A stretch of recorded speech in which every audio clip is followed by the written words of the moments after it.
নমস্কাৰ, আপোনালোক সকলোকে প্ৰিয়ংকাৰ পাকঘৰলৈ স্বাগতম জনাইছোঁ। আজিৰ থাম্বনেইলটো চাই চাগে আপোনালোকে গমেই পাইছে মই আজি কোমোৰাৰে ব্ৰইলাৰ মাংসৰ এটা নতুন ৰেচিপি লৈ আহিছোঁ। ৰেচিপিটো খাবলৈ বহুত টেষ্টি হৈছিলে। আপোনালোকেও ট্ৰাই কৰিবচোন। যদি ভাল পায় কমেণ্ট এটা কৰি দিব, লগতে ছাবস্ক্ৰাইব কৰিবলৈ নাপাহৰিব। এই ৰেচিপিটোৰ বাবে মই কি ব্যৱহাৰ কৰিছোঁ আহকচোন চাওঁ। ইয়াৰ বাবে মই কোমোৰা এনেকৈ কাটি লৈছোঁ। মছলাৰ বাবে মই ইয়াত এটা বিলাহী, দুটা পিঁয়াজ, এখিলা তেজপাত, দুটা কেঁচা জলকীয়া, আদা নহৰুৰ পেষ্ট, পাঁচফোৰণ, জিৰা, গৰম মছলা, এয়া সোৱাদ অনুসৰি নিমখ, লগতে হালধি পাউডাৰ। এতিয়া কেৰাহীটো গৰম হোৱাত মই ইয়াত মিঠাতেল দি লৈছোঁ। তেলৰ পৰিমাণটো অলপ বেছিকৈ ল'ব যিহেতু এইখিনি ব্ৰইলাৰ মাংস। এতিয়া মই ইয়াত পাঁচফোৰণ, তেজপাত, জলকীয়া লগতে পিঁয়াজখিনি দি লৈছোঁ। এতিয়া এইখিনি ৰঙচুৱা হোৱালৈকে ভাজিব লাগিব। এতিয়া মই ইয়াত হালধি পাউডাৰখিনি দি লৈছোঁ। এইখিনিও অলপ ভাজি ল'ব।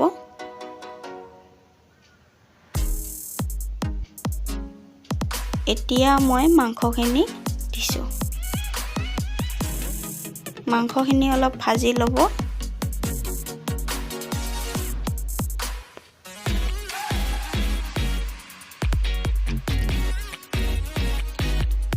তাৰপিছত মই সোৱাদ অনুসৰি নিমখ দিছোঁ।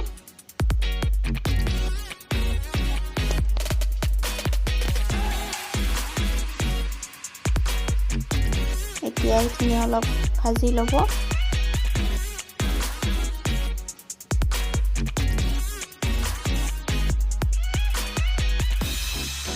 এতিয়া মই ইয়াত বিলাহীখিনি দি লৈছোঁ।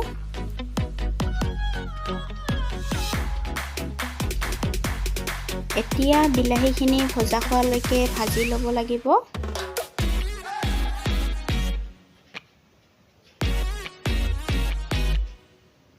বিলাহীখিনি সিজিবৰ বাবে মই অলপ ঢাকি দিছোঁ। এতিয়া চাওকচোন বিলাহীখিনি ধুনীয়াকৈ ভজা খাই গৈছে।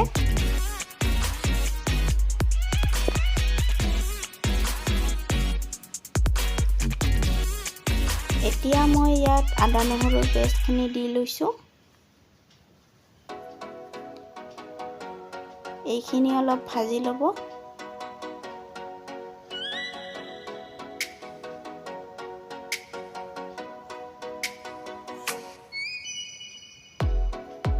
তাৰপিছত মই জিৰা পাউডাৰখিনি দি লৈছোঁ। এইখিনি অলপ লৰাই ল'ব।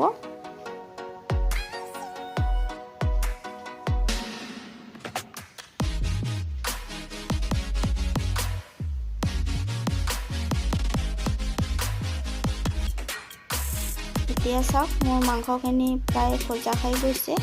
এতিয়া মই ইয়াত কোমোৰা আৰু আলুখিনি দি লৈছোঁ। এতিয়া এইখিনি অলপ ভালদৰে ভাজি ল'ব, কোমোৰাখিনি যাতে ভজা খায়।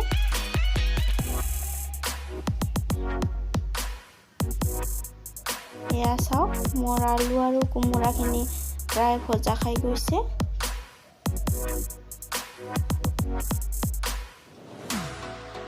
এতিয়া মই ইয়াত অলপ পানী দি লৈছোঁ যাতে আলুখিনি আৰু কোমোৰাখিনি সিজি যায়।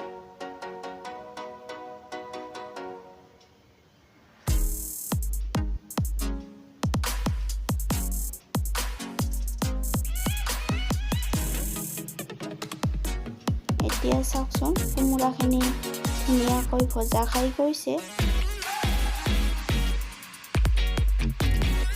দেখিবলৈ কেনেকুৱা হৈছে বাৰু কমেণ্ট কৰি জনাবচোন। এতিয়া মই এইখিনি অলপ লৰাই লৈছোঁ।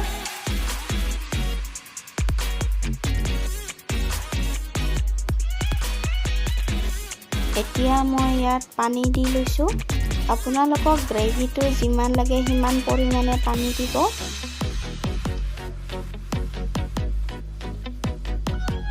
এতিয়া এইখিনি উতলি আহিব দিব।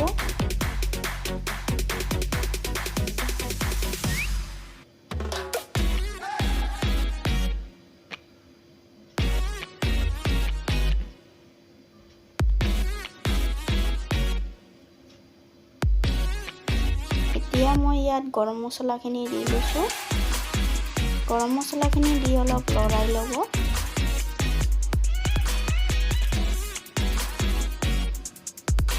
এতিয়া এইখিনি মই অলপ ঢাকি দিছোঁ। এতিয়া মোৰ কোমোৰা মাংসখিনি খাবলৈ ৰেডি। ভিডিঅ'টি শেষলৈ চোৱাৰ বাবে বহুত বহুত ধন্যবাদ।